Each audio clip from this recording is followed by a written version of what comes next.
gender and human rights.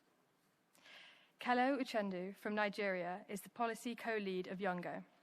He is passionate about building just, equitable, and sustainable systems and has over 4 years of advocacy and activism experience.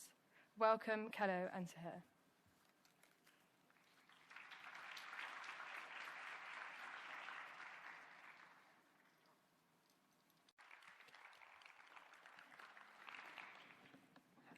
I would like to begin my speech by asking a very important question.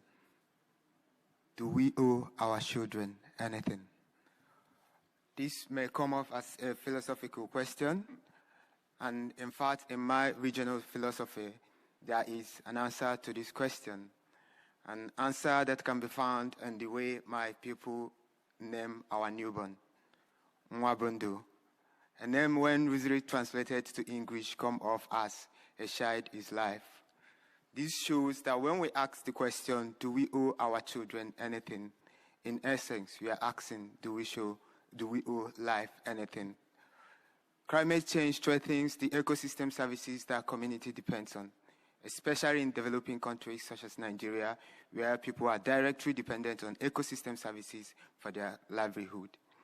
The devastating impact of climate change has spread across every region in my country, from the erosion and flooding in the southern region to the desertification and drought in the northern region, making it harder for farmers and children to have access to fresh water. I could go on and on listing the disaster caused by extreme weather conditions. However, this affects us all.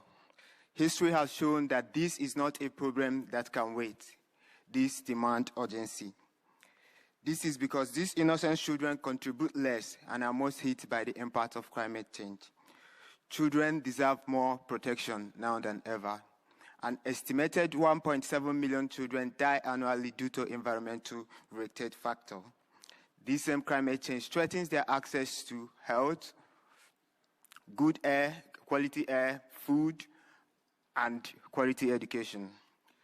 This is the height of injustice. And every child deserves access to good health and happiness.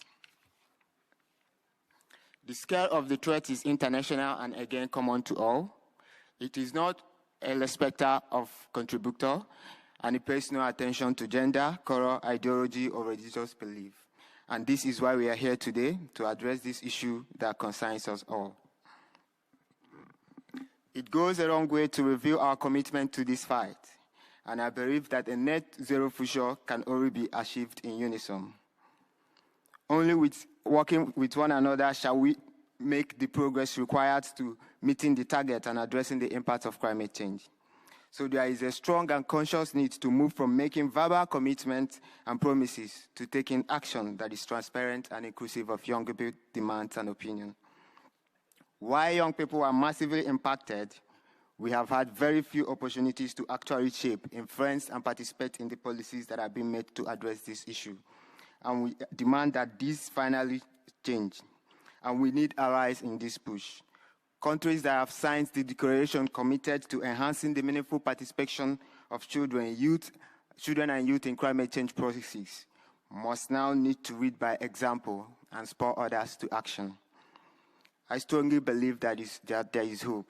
The Declaration on Children, Youth and Climate Action, which is one of Yongo's global priority, is indeed an impressive initiative. Interestingly, my beloved country have signed this.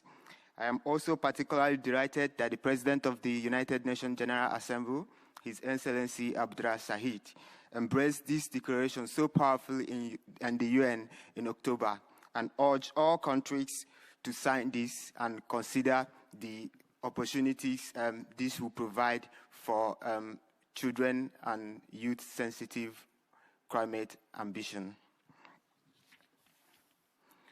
Therefore, I call on all members to come on board as the journey to youth-inclusive climate governance begins with signing this declaration.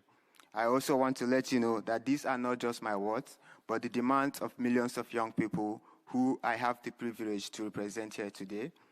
And I would like to end my speech by once again asking you to reflect deeply on the question, do we owe our children anything? Thank you.